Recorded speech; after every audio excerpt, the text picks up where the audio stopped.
All right, next up is an actual football expert. So we're going to just talk the game, the actual game. Absolutely. For those of you who are hungry for actual football content, we have employed the services of an actual expert, Alex. How about that? Wearing the rocking the Coach Prime shirt right there. Yes, the most hyped 4-win season in the history. Hey, they had a decent start. Hey, stop the count, bro. Stop the count. After week 4, let's just call it right there. Actually, after week 1, they should have just stopped the count. The hype train was rolling on Deion Sanders, and it was over quicker than Linsanity. It really was. Do you think they'll be better this year? Yeah, I mean, I'm not as big a college guy, but it's I know they're just constantly like cycling guys out, and I watched some of the Amazon documentary. I don't know if you guys did, and I only got to like week 3 or 4. Yeah, I didn't know. Yeah, you lost interest just like America did. Yeah, and so did their own team apparently. I mean, they just went to shit immediately. So just started checking out. I mean, they'll probably be better. I don't know. All I remember is Shadur Sanders pimping out his merch during halftime of the game where they blew that big lead against, I think it was Stanford, I think. Yeah. Did he have like? Yeah, that was crazy. That was crazy. And he had a watch on or something. The whole thing was freaking weird, man. Yes. Yeah. He tweeted his watch. All right, Alex, what do you see in this game? It's the Niners. It's the Chiefs. What do you think they're going to do? What are their strengths? Just give us a big rundown of what you're seeing. Yeah, I think something that's really interesting just about Mahomes in general is I think I just did an episode about this, talking about this, and do a lot of film breakdown content. I think people are really confused with how his game actually operates. Mahomes, his average depth of target, like how far down the field he targets on an average pass per basis, is 6.9 this year, or might have been 6.7. That's 39th in the league. So I think there's always been this kind of idea that he's bombing the ball down the field. He has like one of the highest deep ball percentages in the league. That's just not the case. And I found kind of a contrast, or not a contrast, but a similarity between him and Brady, where Brady was always this check down guy, taking what the defense is going to give him, just having the running backs in the flats and stuff. And Brady's career ADOT is 8.6. So a couple yards more than Mahomes. Mahomes' ADOT has actually fallen every year of his career. So he started out a pretty high number. I think it was like 9.5 or 9.2 in that first year, the second year for him technically. So I think really watching him now, it really felt Brady-like, which is why I found that comparison. And he's an assassin. He's not just going to be. I think there's also this idea that he's kind of free flowing and trying to get out of the pocket, and almost like I get frustrated watching a Jalen Hurts where it seems like he's trying to get out of the pocket, just trying to get out of there and make a play with his legs. And Mahomes is playing from the pocket.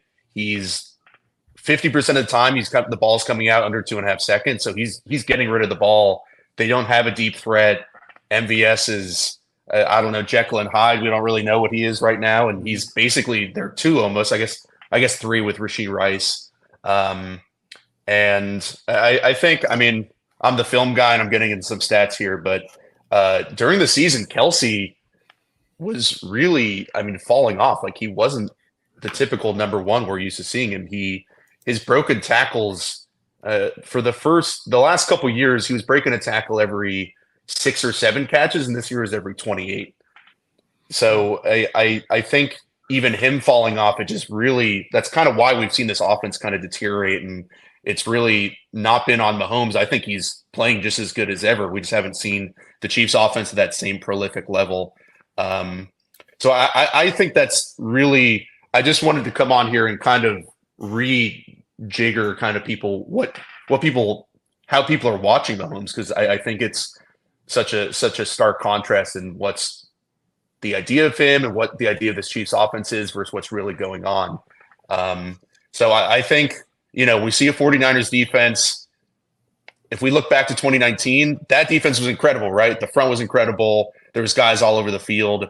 We don't really see that same style of defense. They're not that good right now. And so is the Chiefs offense, not that great. But I think in terms of what we're going to see, I think if in 2019 the Chiefs won, Mahomes didn't play that great, and the 49ers defense was awesome, and then the Chiefs won.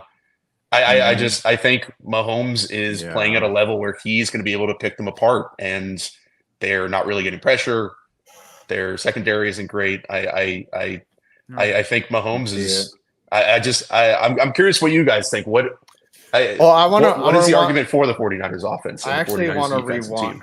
Yeah, I actually want to rewind to Lamar, right? So we're talking about Mahomes, but the one thing that kind of stood out to me, what you said was, Mahomes gets rid of the ball in like 2.5 seconds, right? Yeah.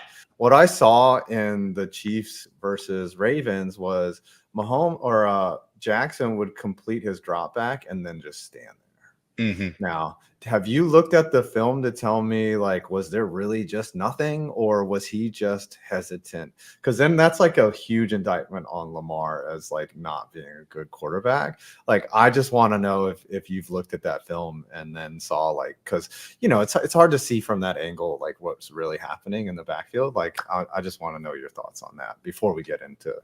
I didn't get through the Lamar film because I was just doing. I've just been on my Mahomes the last couple of weeks. But I mean, if we're just doing a quick Lamar thing, I think when you watch Lamar, he gets frustrated very easily, and I think we've seen him kind of in a couple situations just kind of melt down. And there's those times where he's a 7-yard run, and if he breaks a tackle, it would go for a touchdown, and he just starts like slamming the ground, like he just gets like really angry. And they had a couple early drop passes and couple things didn't go his way, and then the Zay Flowers fumble, and to me it strikes me as almost like an emotional thing where he's not composed enough to be like, holy shit, we're down 10 right now. It's like, dude, you're Lamar Jackson, you're down 10 points, like get the shit together, relax. I think that, especially in the final 2 drives, what I noticed was he kept trying to go for the home run ball. I'm like, dude, there's no need. There's 9 minutes left in the fourth quarter, and that's why I felt like that triple coverage interception came into play. I'm like, so bad. It's a great example. It's like he's pushing it, and it wasn't just that. There were like 5 other plays where it's like he's going deep down the sidelines. He overthrows somebody like a OBJ or a Nelson Aguilar, and I'm just like, dude, there's no reason to do this. It just makes you wonder, like, how much, like, you just have to have that inherent discipline to be like, don't throw the ball. And Patrick, like, you never see Patrick Mahomes, I wouldn't say never, but you rarely see him go back into his drop and just not get rid of the ball, or you know what I mean. But Lamar was doing that like all afternoon, and it was really kind of just hard to watch at times. The term I really like with Mahomes and just kind of all quarterbacks in general is like the second play. And as you said, like, he gets to the top of his drop. That's kind of the first play. That's his design of the play. And then, when things break down or whatever, he doesn't see what he wants, the second play. And his like second play ability, like for me, like, I'm not trying to bag on Jalen Hurts, but maybe it's what it sounds like. Like, he's almost just trying to get to the second play. Like, he's trying to break the pocket, and he's like, I'm just going to get out. My legs are my best attribute. Yeah. And like a quarterback, like, I grew up a Raiders fan, and like with Derek Carr, like, once he gets that second play, the play is fucked. Like, he can't, like, you're like, dude, once he's out, there's no way he's going to do anything. And like Mahomes, some guys, when they move around, they can't see the field. Like, they don't keep their eyes on the field. Mahomes, like, that second play is at all times. If somebody comes open, he's hitting them. And like, that's just one of the reasons why he's so good. That's like an ability. It's like they have ESP now. Exactly. What about the guy on the other side of the ball, Brock Purdy? Like, who? I mean, this guy named Brock Purdy. He's the quarterback for the 49ers. Like, I don't know if you've heard of him. Drafted in the 6th round, I think. He's all right, but like, what do you see from him? Is he just a guy that is a product of Shanahan's system, or is he really good? Because like, I saw some athletic plays out of a smaller quarterback that I was impressed by in the NFC Championship game. Yeah, I mean, I think he has some skills that are really, really good. And I think this kind of highlights just our inability as like a football community to really dive into like, is a guy really good or is he shit? And I think he is probably somewhere in the middle. I mean, I think if we're trying to sub in different quarterbacks and figure out like how much better or worse this offense would be, if we put Kirk Cousins in there, like, I think it would be probably about the same, or Kirk might be a little bit better. So I think Purdy really just falls into that area, basically, of, I don't know, 10, 12, 13-ish. I think he can get to the second play and make plays, and I think that's one reason why Shanahan likes him so much. I think Shanahan doesn't need to Shanahan is so committed to his scheme, and it is arguably the best scheme, but I think it's also frustrating for him when Jimmy, the scheme doesn't always work, and Jimmy, a guy like Brady, a guy like Jimmy, like they're going to take sacks when the scheme just isn't there. So I think that's valuable, and Purdy's ability to throw over the middle is unbelievable. I think last year, and I think this year, through like 15 or 16 weeks, what? Sorry, I thought you made a noise. No. Like how much is that attributed to having guys like George freaking Kittle? A guy that's gonna get separation in the middle. Who's just gonna push his guy out the way and be open. Like that's the thing about Purdy that I'm kind of seeing is like the dude has, and not to his fault. There's a lot of asterisks that come with him. For sure. Yeah, I think he's very similar to Tua. Like they both have an unbelievable ability to. Like you'll see when Purdy doesn't really get flustered by like a coverage, but he's constantly just trying to push the ball over the middle in a similar way to Tua, where like they're done and just like hit a freaking safety in the chest. And like sometimes those guys just drop the ball and it's kind of annoying. But they like that in the anticipation for both those quarterbacks is special. And that's their superpower. And over the middle, you're not really getting separation per se. I mean, man coverage, like on a crosser, but it's really like if you're thinking of two linebackers dropping into the middle, it's kind of like they're like throwing if a guy's here and then a second guy's coming behind him, they're kind of throwing into that window and just trusting it. And I think the question is if that doesn't lend itself as much to like superstar receivers, but if those guys do go away, it's kind of the full picture of, how much of it is McCaffrey in the flat, and they're like, holy shit, that's McCaffrey, or Debo running a shallow crosser. It's like, oh, that's Debo. So Purdy, the idea that he's just like a guy, I don't believe at all. I think really, you don't think he's like say you put Brock Purdy on the Chiefs, do they get as far? I think the question is more if the Niners lost all their weapons and he was still with Shanahan. I think that, and for many quarterbacks, it'd be good to be with Shanahan. I think that would be the real test. You saw how pedestrian he was when there was no Trent Williams, no Debo, and no Christian McCaffrey. He was pretty much garbage. Yeah. I mean, Cleveland had a really good defense, though. So true, but Cleveland ended up kind of being fraudulent in the end. They weren't fraudulent. They were just banged up by fraudulent, injury. Right? But they kind of handled, Purdy and the Niners because they were just beat up. One thing about Purdy that I will say that you can't take away from him, he's surprisingly athletic, surprisingly fast, surprisingly good there.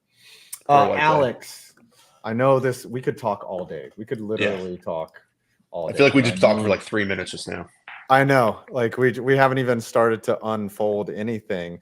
You said last We'll just kick Barry McCockiner off. Yeah. No offense to anyone else. By the way, Barry's a god. I just want to say I had to go right next to him just to feel that I was close to his. Right. You're the warm up. Right. You said that the Chiefs would win 24-20. And you got that pretty close last year. What is your prediction for this year? Yeah, but what was the final last year? Was it 38-35? It was really high, 38-35 on a sus pass interference call. It was pass interference, man. Come on now. Yeah, I mean, he held him for like a second, and then it was touchy. It was touchy. I wouldn't have called it. It'd be a shitty way to lose, but anyway. Yes, but there's way shittier ways to lose. Yeah, I think honestly, I might just double down and go 24-20 Chiefs again. Okay. Yeah. Doubling down. And I think it could be lower scoring. I think we'll probably go closer to the Ravens Niners game, or sorry, Chiefs game we just saw. I think both defenses are going to show up. I don't know who the officiating crew is though. It depends on how much they let them clutch and grab, right? Like that could really. I think it's Cheffers, and I think he's a big penalty. I think he's a big flag thrower. I have to ask you. Go ahead. It's Bill Vinovich. Oh, sorry, my bad. Okay, it's all good. They probably have stats on how many holding calls that he does. Like the refs have scouting reports now. I have to ask you, Alex, is there a stat for a quarterback that is like a right decision metric? Like whenever he drops back, 80% of the time he makes the correct read. Is there a stat like that exists? Like, or like an efficiency where it's like, 90% of the time he makes what we would call the correct read in that situation, or the right option. Is there anything that exists like that? PFF does, I think, like a first read thing. But they don't do secondary. Like they should. I wish they were like breakdowns of stats where it's like he's this effective when the play break, second read effectiveness, or broken play effectiveness, like all that shit. Like I would love to. I'm sure the teams have those. There is EPA for Sports Info Solutions, which I can share my password with you. We'll talk. Okay. Yeah. There's an EPA per play, and you can like filter for outside of the pocket. So, oh wow! And you know what? I am starting a anti-Jalen Hurts thing. His was like the lowest last year. Just saying. Who do you? Which fan base? Because we're waiting for Barry. Barry texted me earlier. I don't know. Oh, so you don't want to keep talking to me? You just no, I do. But like he's just like I'm just fucking around. It's all good. Hey, you gonna get that face reveal from him? I don't know. Maybe. Like I know he's stalling. He's teased it on Twitter, but like for the most part, it's just. Yeah, it's part of the mystique. I mean, he's probably afraid it'll be like Dream, where he unmasks himself and it just people are like, dude, and everyone's gonna be like, "No, you're ugly." Yeah. Can you imagine that? Like, what would you even do? Like, that's why I got mine done early.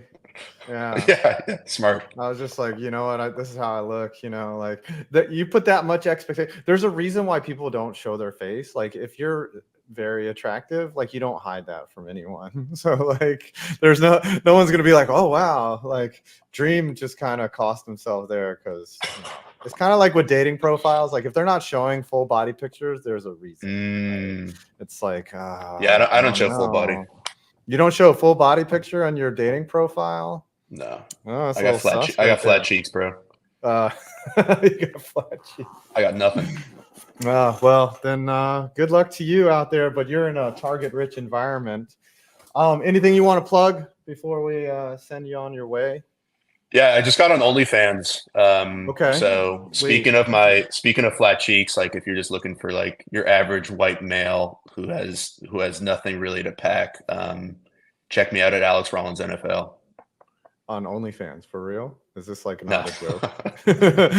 I was like, because I'm like, you guys like looking me up. Like, I was like, all right, let's see some flat. Yeah, you're like, let's do it.